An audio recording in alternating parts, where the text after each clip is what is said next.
The most popular first mushroom in America is the plain white button, and it might be the single worst choice a beginner can make. Sit with that for a second. Millions of people decide to grow their own food, walk right past every easy option on the shelf, and reach straight for the one that professional farms need composting bunkers and climate-controlled rooms to pull off. That is not a beginner mushroom. That is an industrial crop wearing a friendly little costume. So, the question you probably clicked to answer, if you have never grown a single mushroom in your life, which one should you start with? Short version, the 5 that experienced growers reach for again and again are oyster, winecap shiitake on logs, lion's mane, and pioppino. Oyster first almost every time.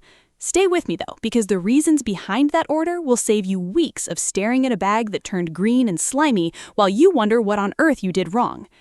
Back up to that button mushroom for a moment, because the mistake is so common it is almost a rite of passage. The logic feels airtight when you're standing in your kitchen. You eat white buttons, you eat creminis and portobellos, which are the exact same species at different ages. So it seems obvious that this is the friendly one, the safe one, the mushroom for normal people who just want to grow something.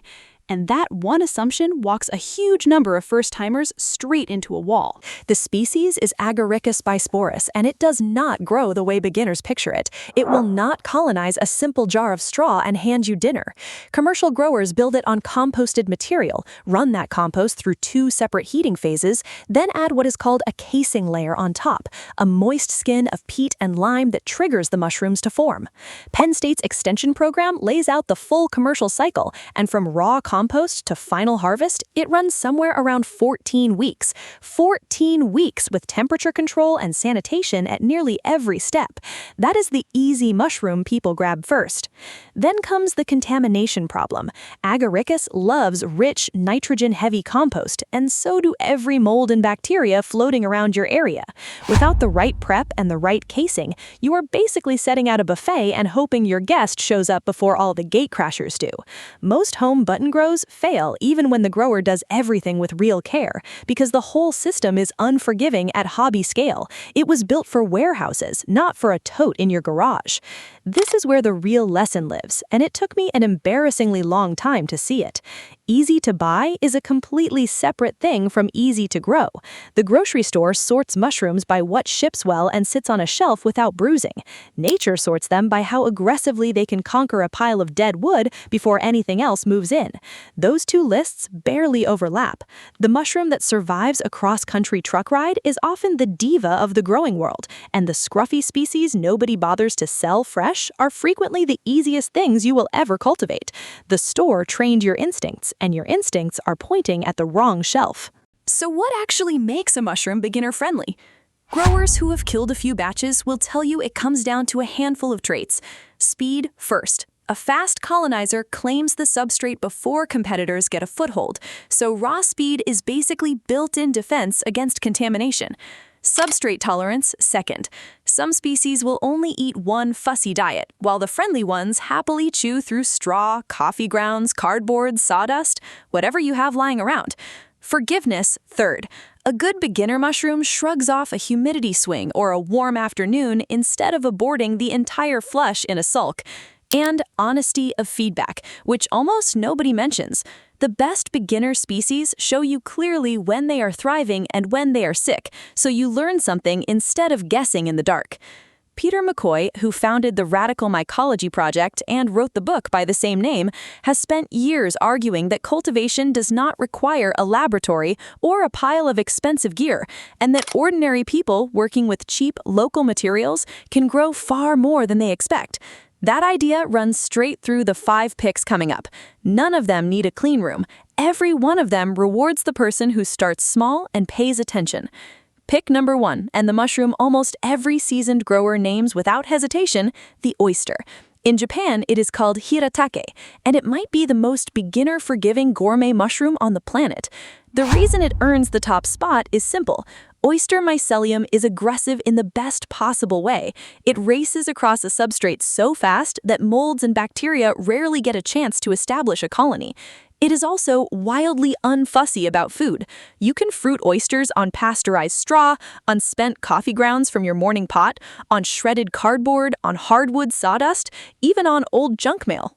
For prep, most beginners soak and heat straw or coffee grounds in water somewhere around 160 to 180 degrees Fahrenheit for an hour or so. That gentle heat knocks back competitors without any need for a pressure cooker.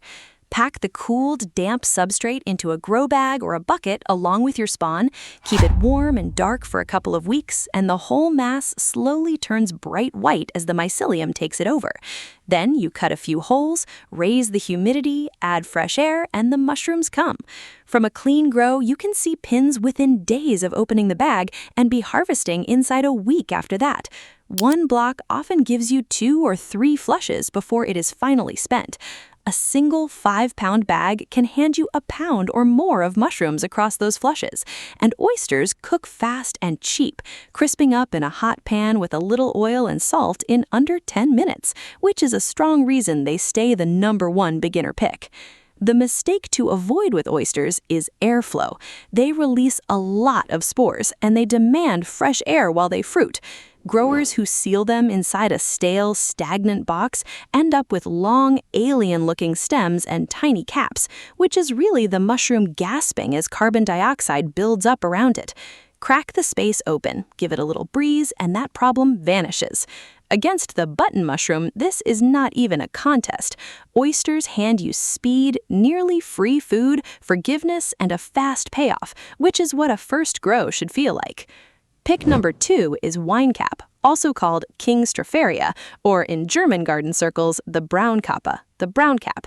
This one surprised me most when I started out because it breaks the unspoken rule that mushroom growing has to be a fussy indoor science project.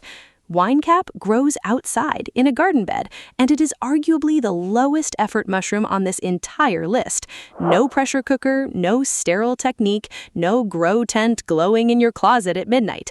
You lay down a bed of hardwood wood chips, sometimes mixed with straw, often over a base layer of plain cardboard. You scatter the spawn through those layers, water it during dry spells, and then you mostly walk away and let it work. The mycelium spreads through the bed on its own schedule, and a single inoculation can keep producing for 2 to 4 years. The caps get seriously huge, sometimes as wide as a dinner plate, with a flavor people compare to a mix of potato and red wine. A small bag of spawn can cover a surprising stretch of bed, so the cost per meal is almost laughable. Nobody tells beginners this part. Winecap does double duty in the garden. The mycelium builds soil, holds moisture around your plant roots, and even preys on certain nematodes, so your vegetable beds benefit whether or not you are thinking about dinner. It is the closest thing to a set-and-forget mushroom that still tastes like something you would want to eat. The catch is temperature and patience. Winecap mycelium likes warmth to spread, but the mushrooms themselves tend to form once things cool down, generally under about 68 degrees Fahrenheit, which is why a shady bed and the shoulder seasons of spring and fall work best. The one thing that kills a winecap bed is letting it dry out. It sits outdoors, exposed to the sun and wind, and one hot, dry week can stall the whole project. So a shaded spot and the occasional deep soak matter more than anything fancy. Why is this better than a button kit? Because it costs next to nothing to run. It steadily improves your garden while it feeds you, and it forgives the exact kind of neglect that would kill a fussier grow stone dead. Pick number 3 is shiitake, grown the old-fashioned way on logs. In China, it is xianggu, and people have cultivated it on wood for many centuries, which should tell you plenty about how reliable the method is. The idea is dead simple. You take fresh-cut hardwood logs, with oak being the classic choice, drill rows of holes down each one, pack those holes with shiitake spawn, and seal every hole with a dab of wax to lock in moisture and keep rival fungi out. Then you stack the logs somewhere shady, and you wait. Cornell's Small Farms program, which has run years of trials on log-grown shiitake across the Northeast, treats it as the premier species for beginners precisely because it is so forgiving once the logs have colonized. But this is the part most people miss. That slow phase is doing you a favor. Colonization can take 6 months to well over a year depending on the wood and your climate, and during that entire stretch, you do almost nothing at all. The logs sit in the shade, you keep them from drying out, That is the whole job. There is no daily fussing and no contamination panic because the log itself is a sealed, defended food source that shiitake is evolved to dominate from the inside. When the logs are finally ready, you can even trigger a flush on demand by soaking a log in cold water for a day, and mushrooms push out within a week. Yield builds over years, not weeks. A single well-managed log can fruit on and off for 3 to 7 years, giving you a flush or two each season for almost no ongoing cost. Where people go wrong is the wood, or letting the logs bake in direct sun. Softwoods like pine simply will not work, and a dried-out log is a dead log. Logs in the 3 to 6 inch diameter range are the sweet spot, big enough to hold moisture through the seasons and small enough to move without wrecking your back. Compared to grinding away at a fussy indoor crop, shiitake log asks for a little patience upfront and then pays you back for years, which is a trade experienced growers take every single time. Pick number 4 is lion's mane, called yamabushitake in Japan, the mountain priest mushroom. It looks like a frozen white waterfall of soft icicles, and it tastes, weirdly enough, like crab or lobster when you cook it slowly in butter. Lion's mane earns its spot because it fruits so eagerly. Once a block is colonized, it practically hurls mushrooms at you, sometimes pinning right through a small flit before you have done anything clever. It is also one of the most striking, sought-after mushrooms you can grow, the kind of thing you almost never see fresh in a store, so a home harvest feels like a small luxury you gave yourself. There is a catch worth being straight about, though. Lion's mane is a dedicated hardwood lover, and it wants a richer bed than oysters do. The standard substrate is hardwood sawdust supplemented with wheat or oat bran, usually around 10 to 20%, packed into a bag. That extra nitrogen is exactly what produces those dense, heavy, cascading clusters, and it is also what turns the block into a 5-star target for green mold. Richer food means the substrate needs proper sterilization, not just the gentle, hot water bath that oysters happily tolerate. So this is the pick where clean technique finally starts to matter. For a beginner, the honest move is to start with a pre-made lion's mane block or kit for your first round. Let someone else handle the sterile substrate, learn the fruiting stage on easy mode, and graduate to mixing your own once you have the feel for it. Fruiting itself is straightforward. Cut an X in the bag, keep it in the low to mid-60s, mist it a few times a day to hold humidity high, and harvest before the spines start turning yellow.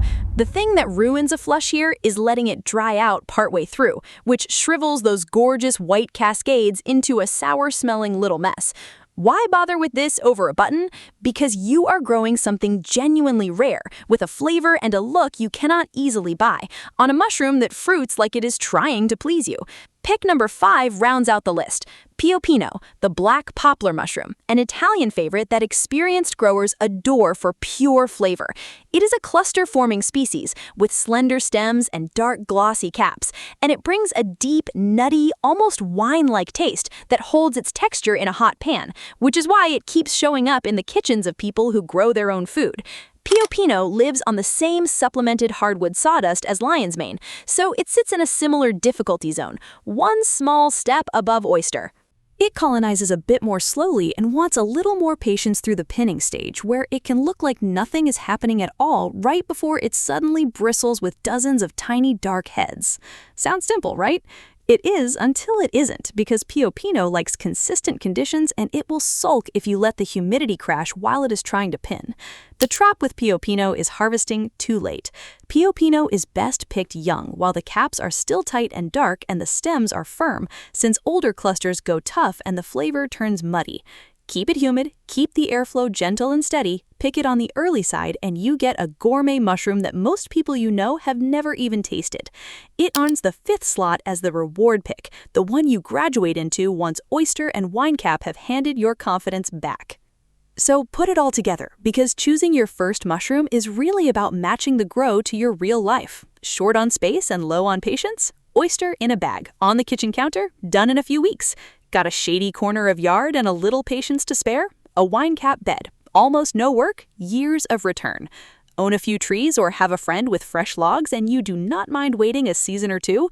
Shiitake logs, the ultimate set and forget outdoor crop. Want something that will impress people and do not mind buying a pre-made block to begin? Lion's mane. Ready to level up your flavor game entirely? Pioppino.